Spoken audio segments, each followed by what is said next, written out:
Hello बच्चों, चलिए प्रश्न को देखते हैं। प्रश्न दिया गया है, साधारण दो तंत्रिका कोशिका प्रतिवर्ती चाप में समाहित होता है। पहला संवेदी तंत्रिका कोशिका, दूसरा मेरुरज्जु, तीसरा कार्यकारी तंत्रिका कोशिका, लास्ट में उपरोक्त सभी। तो सबसे पहले इस प्रश्न का हम देख लेते हैं मुख्य अवधारणा। मुख्य अवधारणा, तो देखो, मुख्य अवधारणा में क्या बोला गया है? प्रतिवर्ती प्रतिवर्ती चाप क्या होता है इसको समझ लेते हैं। तो देखो, जो हमारा प्रतिवर्ती क्रिया होता है, प्रतिवर्ती क्रिया, जैसे कि किसी गर्म चीज पर अगर हम हाथ रखते हैं तो वो उठ जाता है। तो मतलब ये एक क्या है? प्रतिवर्ती क्रिया है। तो प्रतिवर्ती क्रिया को करने के लिए या प्रतिवर्ती क्रिया संपन्न होने के लिए जो यहाँ पर सर्किट या जो यहाँ पर रास्ता, जो पाथ यहाँ पर रास्ता होता है, उसी रास्ते को यहाँ पर क्या बोलते हैं? प्रतिवर्ती प्रतिवर्ती चाप। एक बेसिक यहाँ पर ये हम इसको बोल सकते हैं। अब कैसे, ये कैसे, इसका क्या मतलब है समझते हैं। जैसे देखो, यहाँ पर है स्पाइनल कॉर्ड यानी मेरुरज्जु। क्या है? स्पाइनल कॉर्ड या स्पाइनल रज्जु बोल सकते हैं। ये हो गया।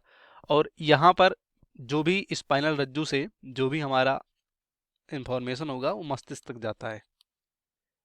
मस्तिष्क, ये हो गया।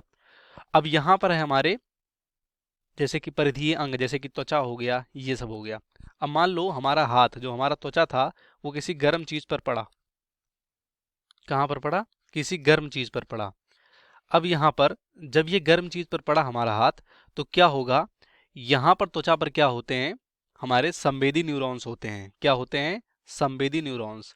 तो संवेदी न्यूरॉन्स सीधे सीधे इन्फॉर्मेशन को, मतलब जो हमारे यहाँ पर संवेदी न्यूरॉन्स हैं, संवेदी न्यूरॉन, ये संवेदी न्यूरॉन सीधे इन्फॉर्मेशन को कहाँ पर ले जाते हैं? स्पाइनल कॉर्ड यानी स्पाइनल रज्जु पे ले जाते हैं, और स्पाइनल रज्जु से सीधे सीधे मस्तिष्क में जाता है।